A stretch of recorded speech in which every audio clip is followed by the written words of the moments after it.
I've often shared with you, far more important than these words is the silence in which we sit together.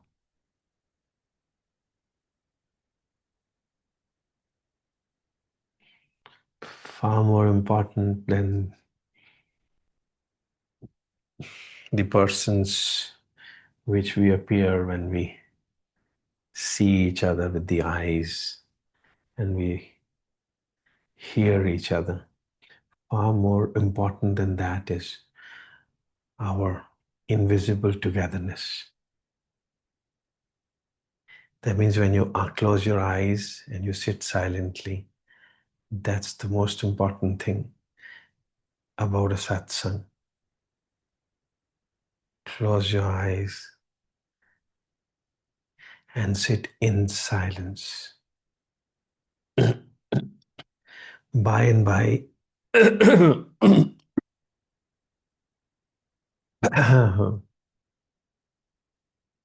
you will realize that you're not sitting silently. You are not sitting in silence, but you're not sitting silently. You're not sitting in silence, but you are sitting with silence. Silence is our true person. Silence is God. Silence is Almighty. Silence is your reality. By and by, as I force you, as I inspire you to sit silently,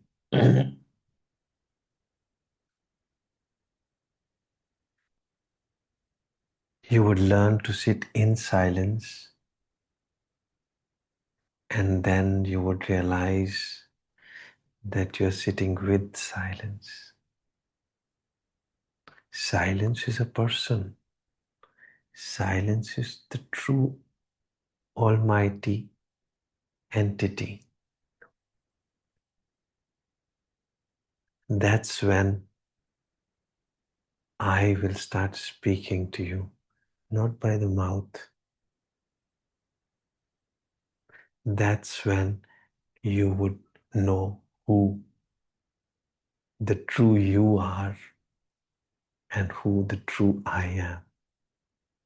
That's when you would truly realize what a relationship is.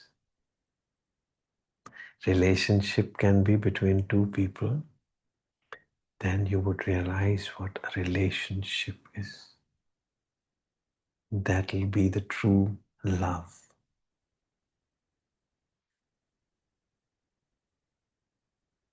What is the one who is speaking, this man, and the one who is listening, these people?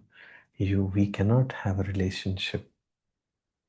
A relationship can only be between the truth and the truth.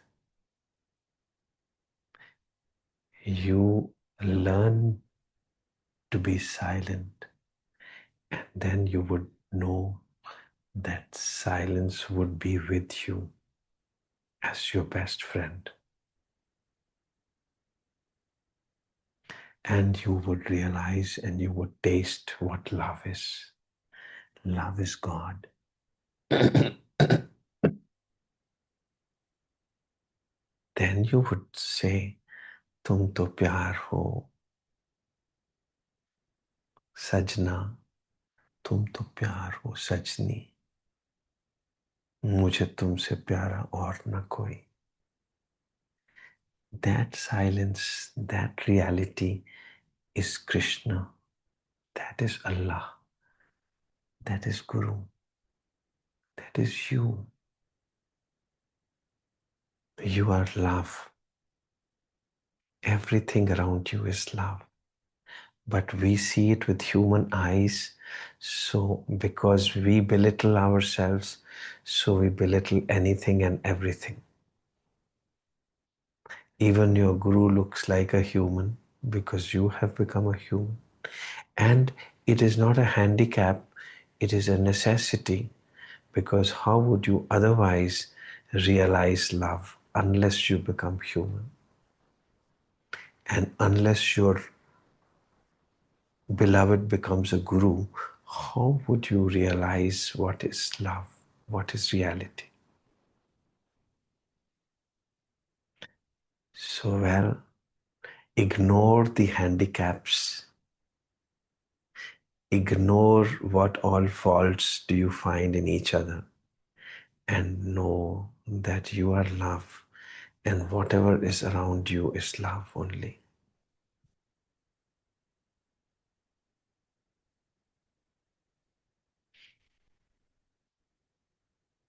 These Shastras are there to give you some mantra on which you can keep mulling over, deliberating, so that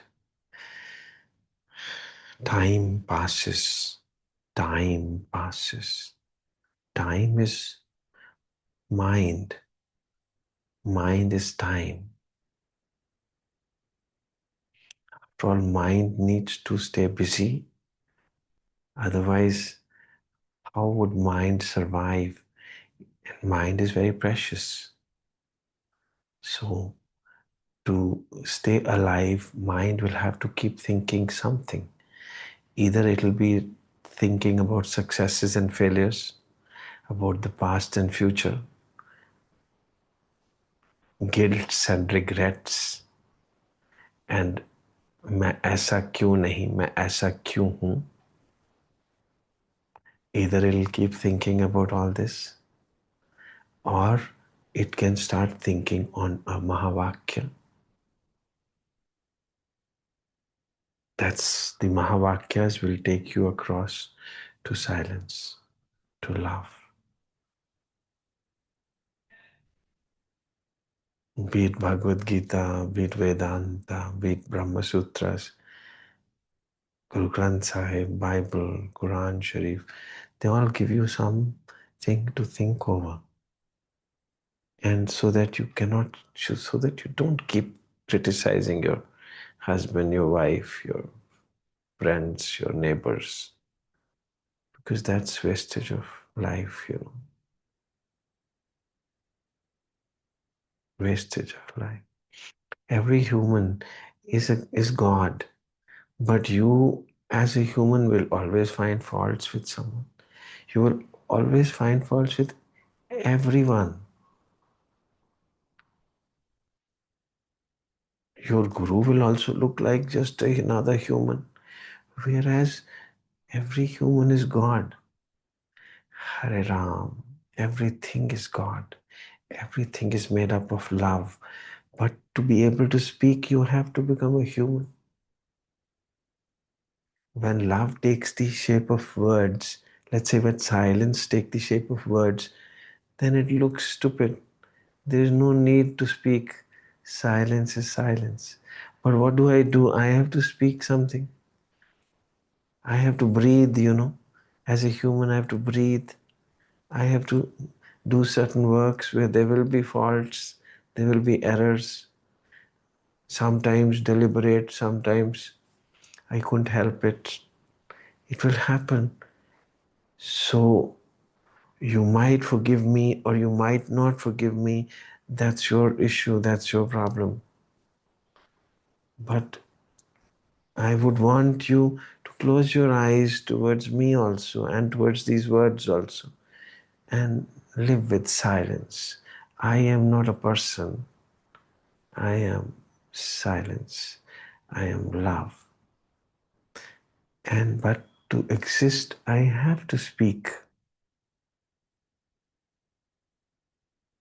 And when we sit together in silence, that's when the miracle is happening. So you just have to learn to live with silence. And you start tasting love. Life is tasteless without love. tasteless. Bikheban phika tyagni sakhiye. That means you should leave life. No, infuse love into life. Don't leave your family, don't leave your house, don't ignore anyone. Infuse love into every relationship, and life will become tasty. Your profession will become successful. Everything will start happening wonderfully. Sitting in silence will fill you up with love, and then spread that love all around. And when your stores are exhausted by the evening, go to sleep as early as possible.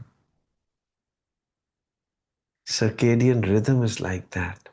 By the time the sun is preparing to set, your stores of love would have become empty. Go to bed.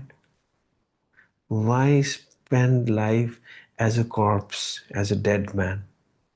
Sometimes people request me, force me to come and attend an evening party. I fold my hands and beg forgiveness. What will you do with this corpse, with this dead man? I'll be a dead man. By the evening, I want to sleep. Let me go to sleep. Even if I come, I'll be a dead man.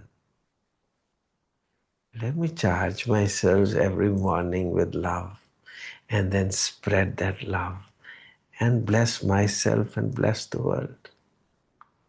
And during the day activities, satguna, tamoguna, rajoguna, some faults will happen.